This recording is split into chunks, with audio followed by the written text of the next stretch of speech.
472 Adams, going to be code 9 behind the 417 suspect. We're going to be at the Guile Hero parking lot. Everything seemed to be going as planned and normally on July 7th, 2023 at the LASD inmate reception facility in the LASD jails. You know, there are some people sitting down, relaxing, some people in their cells because they weren't very happy campers and didn't want to follow the rules. But for the most part, that's kind of normal in the jail. Got a couple guards up top there feeling safe, you know, coming into work perfectly fine. Got a couple inmates just sitting around at a table, and basically everything was normal. But that seemingly table conversation was not so innocent, because one of our repeat offenders, Gaming Killer, wanted to be free of jail, and he was organizing for a jail takeover. He was able to rally multiple inmates to his cause to try and get them their freedom. But little did he know that the guards were listening in at the top of the stairs and were also kind of getting a little knowledge about what was about to happen to them. An outside connection was helping the inmates smuggle in weapons and other types of contraband that they were going to further use to help their goal of freedom and escaping.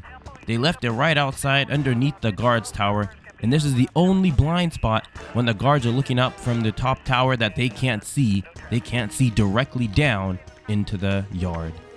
But of course, some distractions were caused to get the guards to go back in, and also just make sure that the guards couldn't see exactly what was happening as they geared up with their weapons and prepared to take over the jail. The yard was going to be the first place they take over, and then the jail would be next. And the guards were none the wiser, just walking around inside as if it was just another normal day. They heard about some of the rumors, but they didn't actually believe them. They didn't think the inmates would actually do it. But then the guard was looking right there, and as he walks outside, the inmates are just staring him down with a bunch of bats and weapons. This is a serious situation as the inmates try and take over the jail. The outside yard now belongs to the inmates. The guards attempted to negotiate with the inmates, but after 5 minutes of negotiations, the inmates were not having any of it. They wanted freedom. They just didn't want the extra food or the extra free time. They wanted 100% free time, as in freedom from this jail. And so when the guards set a very disrespectful offer of getting less time in solitary confinement, the inmates couldn't hold back anymore. They couldn't keep their anger contained to just the yard. They were about to go rush in there and completely take over the jail. They all charged in against the guards. They tried scaring the guards by putting in a fake rush wave at first with just unarmed prisoners, but the guards weren't having it. They were standing their ground. They barely gave up the yard, but as soon as they started whipping out the bats and actually started striking the guards, they started retreating right on back to their guard post and calling in for backup. There was no more escaping. The entire jail was being overrun by inmates, and there was nothing the guards could do. He tried going mano-a-mano, but even with batons, bats always win.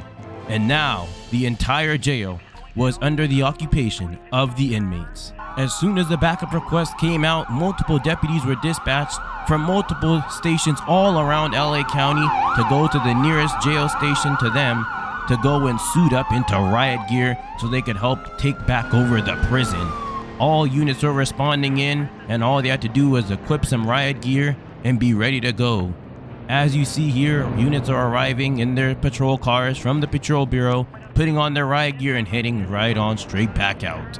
This was all or nothing. This is what they prepared for in the academy, and it's time to see if they really had what it took to retake a jail and do some good old-fashioned crowd controlling and crowd containment.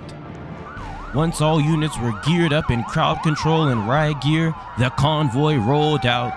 The convoy's job was protecting the white van you see in the middle there, because they had all the super riot gear people. They had everybody whose main focus was crowd control, riot control. All everybody else here in the regular cars are all Patrol Bureau staff. So they still have some riot experience, but that white van has the creme de la creme, the cream of the crop. They got the highest rated crowd control, riot control people you'll have. So they're going on down to the jail, making sure to clear intersections, of course, as per training guidelines. They don't want anybody getting near that white van. This white van has to get there intact and safely. And they're about to arrive on the jail scene right here. Once again, the yard and the inside of the jail are all under inmate control. So while they're convoying on over, they're also relaying over the radio the strategy that they will be using to retake over the jail. And here we have it, the remaining units arriving on scene here. Bam, look at that. Oh my god, look how many mass units this is. They don't play about inmates trying to take over the jail. This is an act of war. This is what all sheriffs nationwide have to do. They have to control the jails. After the riot control deputies finalize their plans and finalize a tactical plan, they move out to protect the yard and retake the yard first. As you can see, we already got somebody up on the fence trying to escape, but they're gonna assemble there in the front and get their team ready to go, ready to enter the yard that as of now is under the control of the inmates. This is a dangerous task and may lead to injuries, so they have to be ready to go at all times. The riot control deputies slowly, carefully, and methodically enter the cell. Worst case scenario, it's a full-out brawl.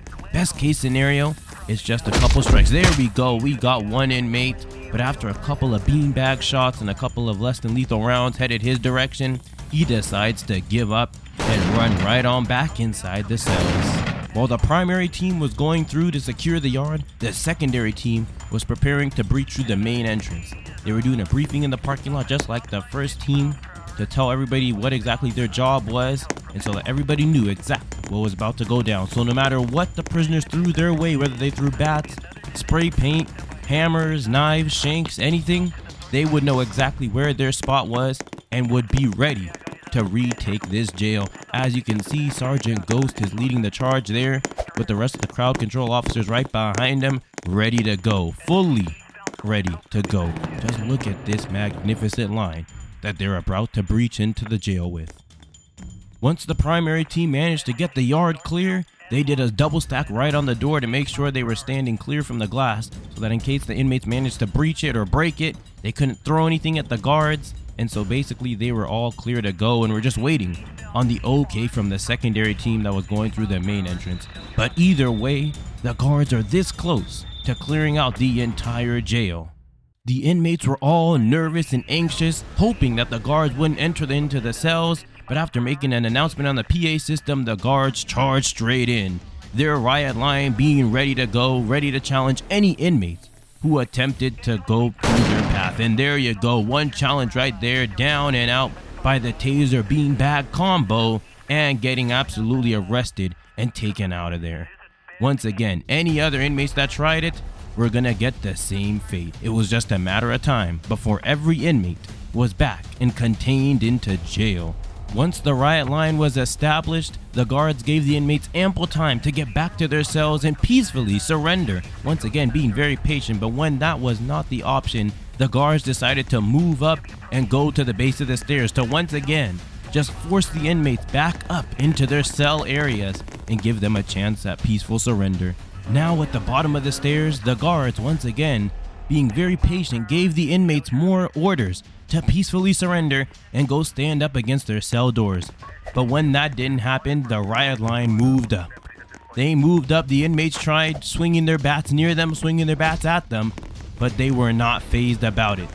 Once again, both lines moving up to completely contain the inmates. One taser deployed. These guys are ready to take these guys into custody. It's just a matter of time, once again, just biding time until they'll eventually get arrested and put back into jail cells. After rounding up the rest of the inmates at the left side of the stairs, the only place for the inmates to hide now is the main corner block. They are completely blocked in from both sides, given orders to be on their knees. As you can see, we already got an inmate complying, and we got another one down on the ground over there. We got a guy right here with a stolen guard radio from back when they were beating up the guard. He probably stole his radio, but luckily they switched over to their tactical channel, and so that they couldn't even hear a thing of what these guards were saying, what these riot control men were saying. And as you can see, we already got two about to be taken into custody, and now we just have the final two. The secondary ringleader, after the initial ringleader was taken down by a beanbag and taken away to the hospital, and now he is the main aggressor in this riot right here. He is the last stand, the last chance of the prisoners at escape. But as you can see, their freedom is futile. They are outnumbered about 8 or 9 to 1. There's about a 9 to 1 ratio, so there is absolutely no way, shape, or form these guys are about to get away without being arrested. And there they go. The riot line is moving in. They're pushing in and moving in. They think they can leave, but they cannot. This is it, ladies and gentlemen. Watch as their final attempts are stopped. The guy gets tased. Another one gets pepper sprayed. Oh my goodness. They're trying. They really are trying to get them to surrender. But even after all the tasers and all the pepper spray, these guys are used to it. These guys are repeat offenders. They've been tased and pepper sprayed so many times they don't even remember. They're toughened up to it. But as you can see, it still works, but just not as effective, as our first ringleader is taken away and our second ringleader is about to get taken into custody as well. There you have it, ladies and gentlemen. All the inmates taken back on into custody. All riot inmates safely contained and secured. Another successful crowd containment day.